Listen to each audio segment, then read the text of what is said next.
Today, we join with Quo on the topic of ascending in consciousness and its relationship to the physical body. I have a query, Quo. Is it correct to say that as we ascend further into higher levels of consciousness, that the physical vessel that is our body has difficulty or experiences physical suffering due to the holding of more and more light? And if so, what may be done to reduce this physical suffering? Or is the physical suffering a natural catalyst that occurs, causing the entity to seek further within itself? Quo. We are those of Quo and have received this query, my sister, and we thank you for its articulation and the examination that you have invested into this query, which is evident in its construction. Indeed, the physical vehicle, the yellow ray activated body, is that through which you manifest in your third density illusion. It is that which can be disregarded, debased, or controlled on one end, and that which, upon contact with the sacred dimension of life, can be understood to be that holy temple through which the seeming you as the individual and the Creator commune. You are at once greater than and beyond the body, but simultaneously inextricably intertwined with this vehicle. This balanced awareness of understanding that is at once an outer garment of clay, which is not you, but is that which is you manifesting as a vehicle of learning, and is that which is to be respected, is an important balance for the spiritual seeker. As the vibrations increase, as the self, as you say, ascends, there may indeed be various impacts upon the body that manifest in unique ways for the unique individual, depending upon their catalyst, their pre-incarnational programming, and so forth. The body, as one of your authors has said, keeps the score. And that which has been experienced upon this journey, particularly that known to you as trauma, may be stored, so to speak, in various layers of the physical vehicle and energetic vehicles on a cellular level and onward. At one stage in the evolution, this trauma is kept compartmentalized and distant from the daily experience. But as the upward spiraling light of prana within the being increases, as the energy centers activate and open and receive this upward moving light, the self may, and inevitably will, come into contact with these fragmented and compartmentalized aspects of the self as they are stored in the body. Indeed, the body may become the field through which this inner drama becomes manifest and is experienced. This may be one symptom of this evolution of which you speak, whereby the body begins showing symptoms or signs or indicators of that which is asking to be healed.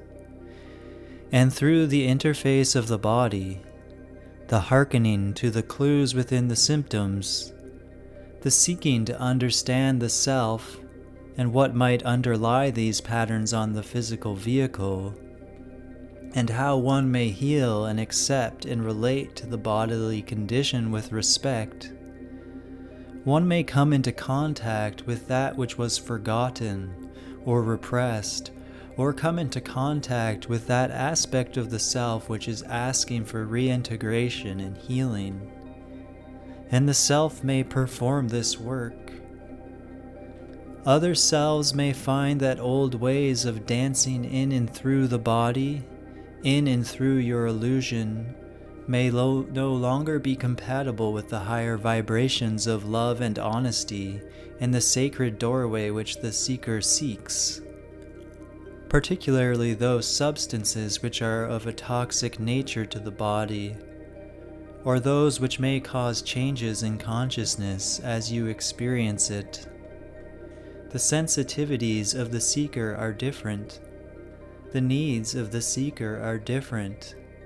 This may be one particular way that this variance between the environmental inputs and the subtle energies may manifest. The self may also, through the body, discover the ability to transmute that which the body may find difficult on one level, but from a higher perspective can be seen for its deeper qualities as an expression of the Creator. And as we appreciate the insight into the latter half of the question, our sister, as indeed this is very much true from our perspective, that this suffering or these difficulties are not roadblocks put in the self's way upon the upward spiraling journey of seeking the Creator, but are rather that which is instructive and informative to your growth, and indeed is a vehicle for manifesting and galvanizing and purifying that growth. Not every sensation that occurs within the body is signal. There is also, in terms of that which has bearing upon the spiritual journey, that which may be considered noise within the body. Thus, it is upon the seeker to discern the difference. It is by listening to the body and that which it is communicating to the mind in its own upward reaching, that the self may perform that which we call the discipline of the personality, the knowing of the self, the accepting of the self, and the transcendence that leads to the becoming of the Creator. And in some cases as well, the spiritual growth of the entity may manifest in a completely harmonious way with the body as the physical vehicle learns to adapt to new perspectives and higher energies and sing with harmony and joy as the self relates to and manifests through the body in new and inspired, loving and forgiving ways. Whatever the case may be for this specific entity, the body is never at odds with the self. Though the mind of the entity may develop such a relationship with its own body through resistance, rejection, suppression, and control, and so forth, the vehicle is manifesting that which has not been fully processed by the mind complex, in order that catalyst may be processed, that the body may serve as a mirror and teaching instrument in that regard, that it too may be an expression of joy. Your vehicle is not dead matter, or only a collection or arrangement of cells and organs and processes.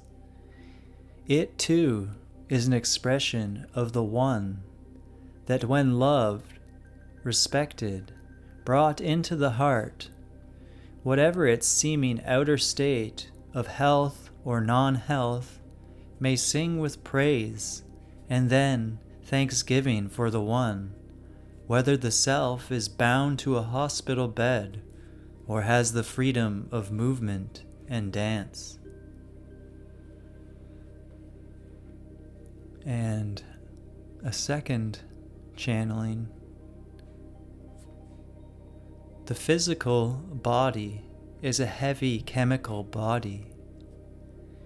And one of the things to think about is that if you heal the light body, the physical body also will be healed, because it is a lower octave vibration, as above, so below.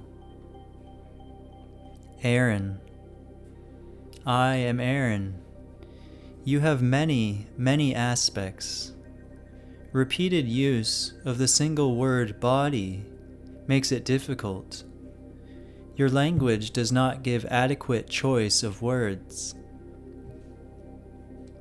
You are familiar with the physical, emotional, mental, and spirit bodies. You also have what we call a light body, which is the emotional, mental, and spirit body separate from the physical body. The physical body is, in a sense, a reflection of the light body, or we might say a manifestation of the light body. To further define the light body, there is a higher light body, which in essence is what you know as the soul, the pure spirit body. The lower light body is a manifestation of the higher light body, and includes the mental body. This is sometimes called the higher self. There are gradations in between and beyond. Those beyond bring in the emotional body. You might visualize then the purest light, which is the light simply of the spirit body in its interconnected connection with all that is. This light is absolutely pure, totally unblocked in any way. Just the slightest bit below that is what I would call the light of Christ, Buddha, or cosmic consciousness. It has just the barest, very slightest tint to it, totally transparent, not blocking the pure light in any way, but shaded with just that smallest tint of self-awareness. One step down, one large step down, there are gradations, comes the lower light body. For purpose of visualization here, I'd like you to picture the heart, which is the physical body's light center. Picture it as a ball, radiant with light. Within that ball, add black dots of the different emotions and thoughts and physical sensations. Let us leave out physical sensations now. We are speaking of the lower light body and not the full human body, thoughts and emotions. There is still a mental and emotional body. In the highest light body, there is nothing to deflect the light that shines out from you or the light that comes in. Barbara draws a circle with the flecks drawn on it, demonstrating how those flecks block the light from moving out from the center and into the center. Our work in consciousness slowly allows this shadow to dissolve so that we move more and more. We move more and more into the living experience of this circle, free of the bits of shadow. The human body takes this one step further down because it adds the physical catalyst as well, and that which creates more shadow. If you take a being, such as yourselves, and put it in front of that perfect light, which I would call God, you see a sharp sense of shadow. If you take a being like myself, a sixth density being, and put it in front of that perfect light, there will still be a distinction between that energy that I am and that perfect light. I am not fully merged into that perfect light. If you take a being such as the Christ or the Buddha and put the energy of those beings in front of that perfect light, they will be almost invisible, almost only because they choose to retain some degree of consciousness and have not yet fully moved into seventh density. I am not specifying now where these beings are in their evolution.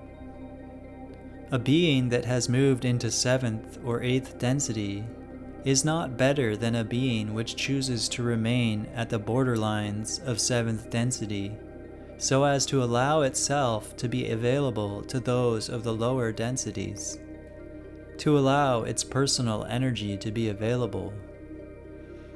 That is really a gift and a sacrifice on the part of that being, holding back its own full merging with the light, out of service to all beings and desire to offer itself as servant.